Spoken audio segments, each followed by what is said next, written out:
Section 4.7, we're going to do order of operations with fractions, and we're going to look at a new name for something that's going to be very familiar when we look at it, complex fractions. So we'll start with order of operations. We do know the order of operations.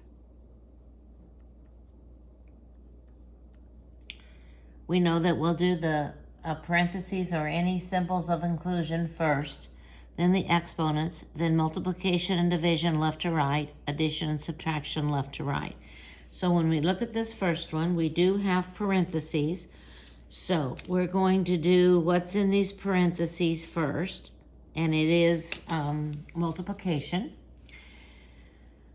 So signs are different, so it's going to be negative, and I'm going to look now for some cancellation that I can do in multiplication. So I can divide this numerator, this denominator by 2.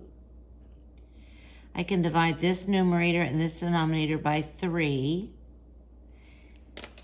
And I have negative 1/10 for that product. Now I have to take it to the second power, which means I'm going to multiply negative 1/10 times negative 1/10. I'm squaring it or using this as a factor twice. Signs are the same, so it's positive. I'll multiply the numerators and multiply the denominators. So 1/100th would be your answer. In the next one, we have addition and multiplication, and I know that I'm going to do the multiplication first and then the addition. So I'm actually going to do this part first, and then I'll add 1/2. So I'm looking for cancellation since I'm in multiplication. I can divide this numerator and this denominator by 3, this numerator and this denominator by 5, and the signs are different, so it's negative. 1 times 2 is 2, and on the bottom 1 times 3 is 3. So now we're adding those together. We'll have to have the same denominator. We have 2 and 3, and the least common multiple or least common denominator would be 6.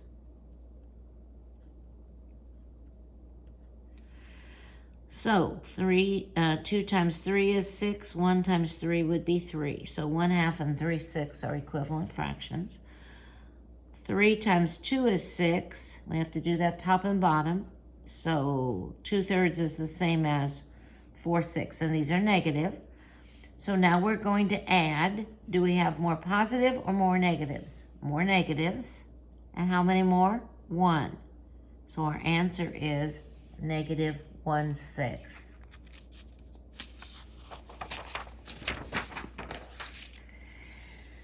Next, we're going to review simplifying expressions with exponents, and somehow the computer has made a big mess of this. So I am going to fix that, and you can fix yours too. This negative 2/5 goes in the parentheses, and I'll just white this out.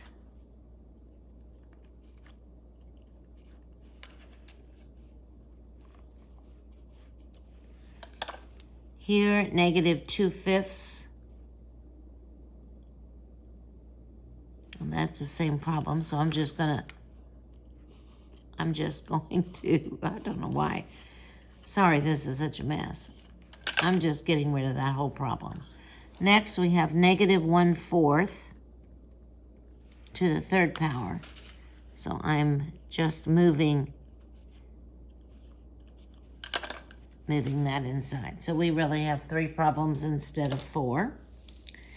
So 2/5 would be, a squared would be 2/5 times 2/5, or 2 squared and 5 squared.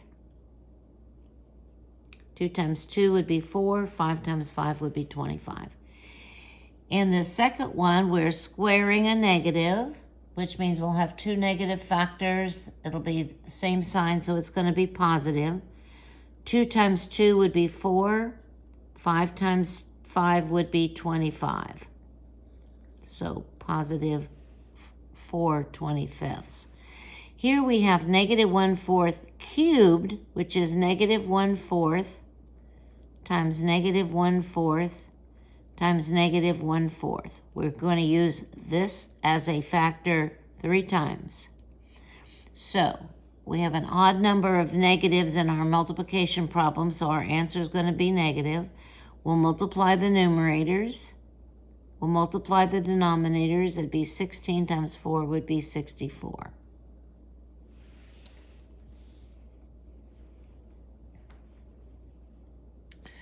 We're going to evaluate an algebraic expression, y at 2 divided by y times z. And here are our lovely fractions. So we'll substitute these. Y is negative 4/3.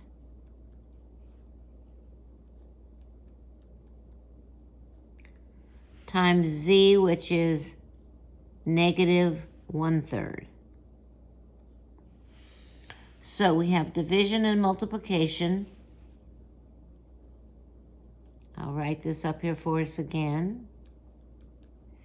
Multiplication and division, we're going to do those left to right. So we're going to do the division first and then the multiplication.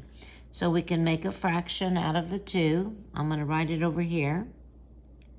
And instead of dividing by negative 4/3, we're going to multiply by the reciprocal. Flip that second one upside down. Now, we're in multiplication, so I'm going to look for cancellation, and I see I can divide this numerator and this denominator by 2.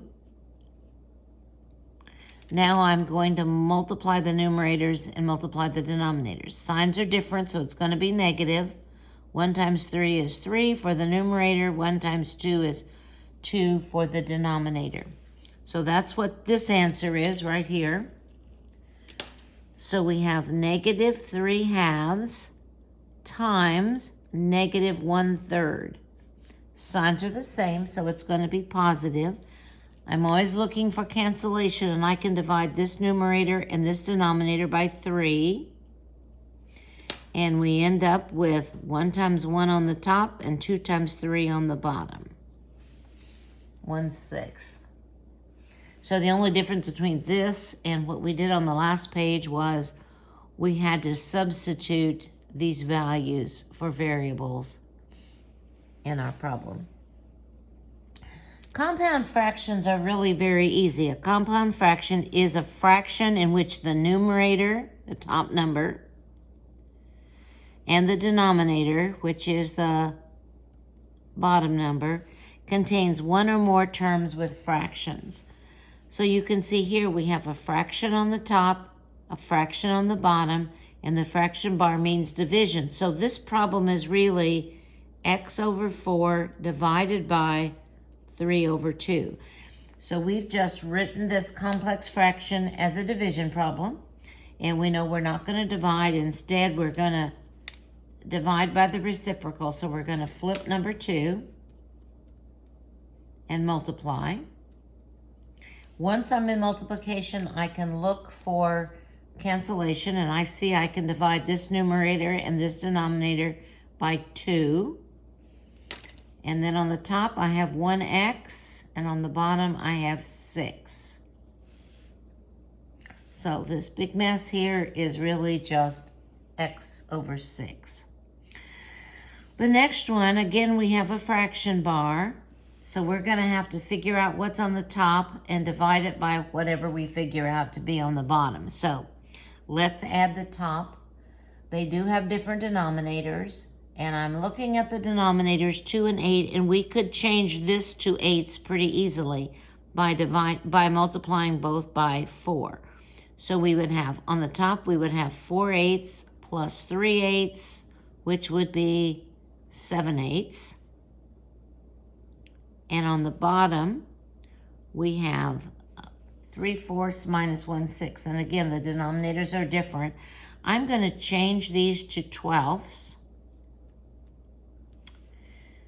4 times 3 is 12, so 3 times 3 is 9. 6 times 2 is 12, so 1 times 2 is 2. And now we'll subtract. 9/12 minus 2/12 would be 7/12. So now this looks like what we had here, except it doesn't have a variable. So this is really 7/8 divided by 7/12. And what we know is we're not going to divide. Instead, we're going to multiply by the reciprocal. We're going to flip number 2 and multiply. And I'm looking for cancellation, and I see a lot. I can divide this numerator and this denominator by 7. I can divide this numerator and this denominator by 4. And now when I multiply, I get 3 for the numerator, 2 for the denominator. So all of this is just equal to 3/2. So in complex fractions, this fraction bar that separates the top fraction from the bottom means division. So whatever we get on the top, we're going to divide it by whatever's on the bottom. And we're not going to divide. Instead, we're going to multiply by the reciprocal. We're going to flip the second one. Once we're in multiplication, we can cancel.